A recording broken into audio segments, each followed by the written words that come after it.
నేను వైసీపీ నుంచి వీడి జనసేనలో చేరాను. నన్ను ఒక 3 నెలల క్రిందట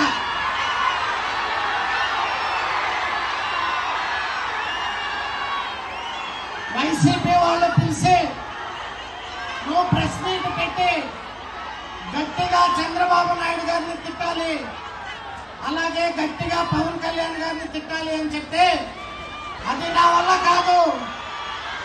బందర్లో ఒక అతను ఉంటాడు, అతను మీకు ఎలా కావాలంటే తిట్టడంతో పాటు బ్రహ్మాండమైనటువంటి యాక్షన్ చేస్తాడు, అతనికి చెప్పండి అని చెప్పేసి నేను వాళ్ళకి చెప్పడం జరిగి తర్వాత వైసీపీ పార్టీని వీడి జనసేన పార్టీలో పవన్ కళ్యాణ్ గారి అధ్యక్షతలో జనసేన పార్టీలో చేరానని చెప్పేసి సందర్భంగా మీకు మనం చేస్తా ఉన్నాను.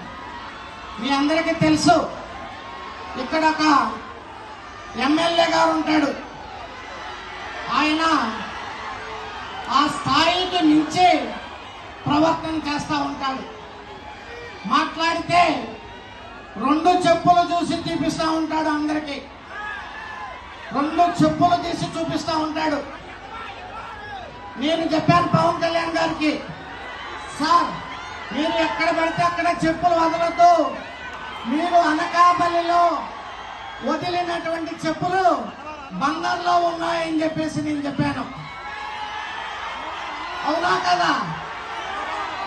అప్పటి నుంచి ఆయన చెప్పులు కూడా జాగ్రత్తగా మరి ఉంచుకుంటున్నారనేటువంటి విషయాన్ని కూడా ఈ సందర్భంగా నేను చెప్తా ఉన్నాను. ఈయన స్థాయికి, ఈయన మాటలు, ఈయన ఎటకారం, ప్యాకేజ్ ఇస్తారంటాడు. ఈయనేమో సత్యచంద్రుడి గారి పెదనాన్న కొడుకు, మీ అందరికీ తెలుసు. గురుగింజ కింద నలుపు ఎరగదంట, అట్లా ఉంటుంది ఈయన ప్రవర్తన అని చెప్పేసి ఈ సందర్భంగా మీ అందరికీ మనం చేస్తా ఉన్నాను. మరి ఆ పోర్టుకి వెళ్ళి ఫోటోలు దిగి వీడియోలు పెట్టి నేను పోర్టును తెచ్చానని చెప్పుకుంటుంటాడు. కష్టపడి ఎన్విరాన్మెంటల్ క్లియరెన్స్ తెచ్చి పవర్ ఫైనాన్స్ ద్వారా 4,000 కోట్ల రూపాయలు మరి ఒక పార్లమెంటు సభ్యుడిగా నేను ఎంతో కృషి చేశాననేటువంటి విషయాన్ని సందర్భంగా మీకు మనం చేస్తాను. పోర్ట్ ఏమో ఈ పోర్టు కూడా తెచ్చాడంట, సముద్రం ఏమో వీళ్ళ తాతగారు తెచ్చాడు, ఇది తెలుసా?